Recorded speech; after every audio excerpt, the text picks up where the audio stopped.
Today's speaker is Lieutenant General Mcineney. I'm working on it. Recorded yesterday late afternoon, released to me now.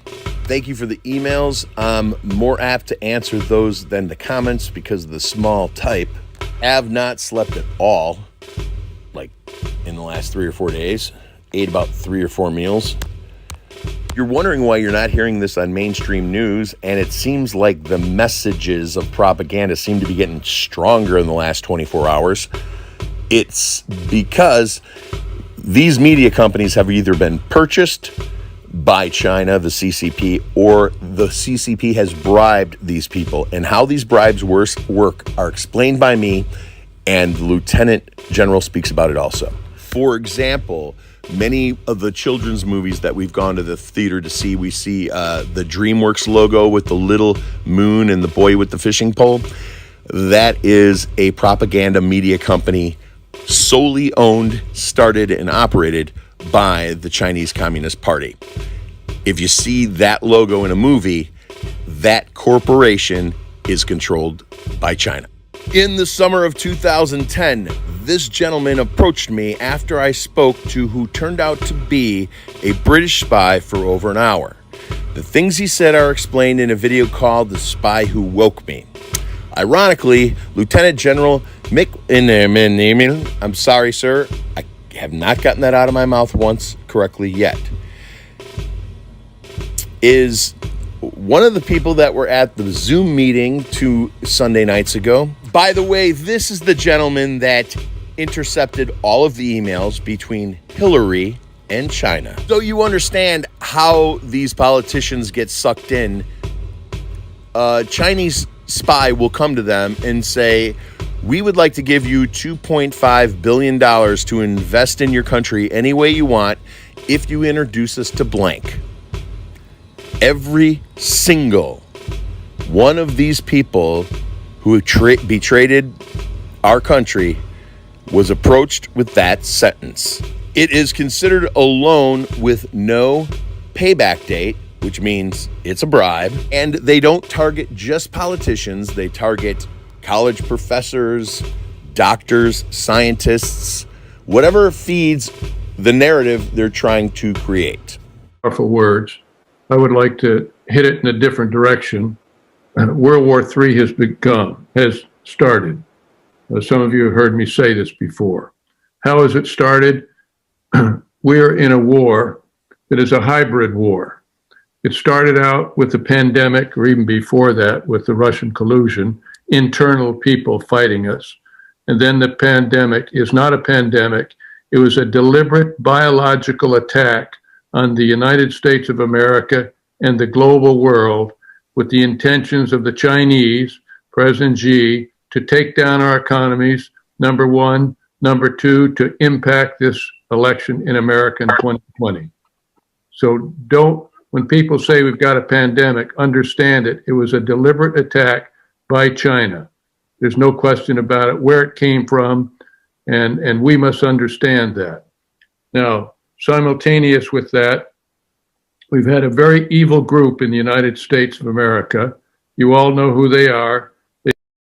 The legislatures, the judicial, have all failed this Constitution and the Founding Fathers. The Founding Fathers knew nothing about massive cyber warfare, which we had. President Trump won in a landslide. 79 million votes versus 68 for Biden. 11 million votes margin. There was no question about it. But cyber warfare, what the Founding Fathers did not understand, and nor could they, because people today don't get it, that changed it. Just like in Georgia, you couldn't have had the two most unskilled clowns win down in Georgia that just won those 2 Senate seats.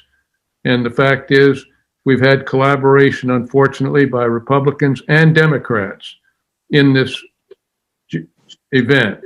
Now, I believe what General Flynn said, and I believe what Sidney Powell said. This still could be won by tomorrow. I don't want to go into the details, but President Trump If he betrays us and he doesn't listen to those people and they don't do what can be done using the military, then he has betrayed us.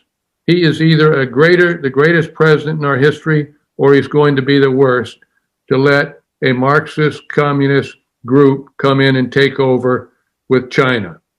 That's what our future is. We have the leader in the Senate, McConnell, whose father is a wealthy Chinese, Taiwanese businessman. They're tied in with China money-wise. So we have that problem of that Chinese economic influence on our politicians, as well as our judiciary and the other problems. They have failed us, and when they went through the Electoral College, the joint vote on the 6th, again, the vice president failed us when he had the opportunity on the 6 battleground states, which are critical, when he had the opportunity to point out the unconstitutional procedures that they used in those states and send it back to the states themselves to resolve. He did not do that. The president has all the authorities. He doesn't need the Insurrection Act. He doesn't need the Sedition Act or any of that. He's got a number of acts with his own executive orders, which he has put down. He's got the Defense Procurement Act. He's got the Stafford Act, as well as the Storm Act, and he's got money to do this. So that's what Sydney's talking about. We won't get into the legal things, but it can be done. He's got 25 to 30,000 troops in Washington, D.C.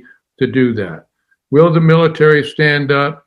Will the president lead this, or will he watch it? That's the question. If he doesn't, as I said, and I'm strongly behind him now, but he has the opportunity to use Sydney and to use General Flynn to complete this act. We know that it's going to be a Marxist takeover. You've already seen what big tech has done, the censorship. All these things are coming down the road. So wrapping it up, he's got, 20 some hours or 18 hours, 12 hours, whatever it is, coming up, 14, to make that decision. Is he going to do it? We've got to do it ourselves. I believe the dear Lord will help us, but we've got to do it ourselves. And it's going to be some tough times if we do not.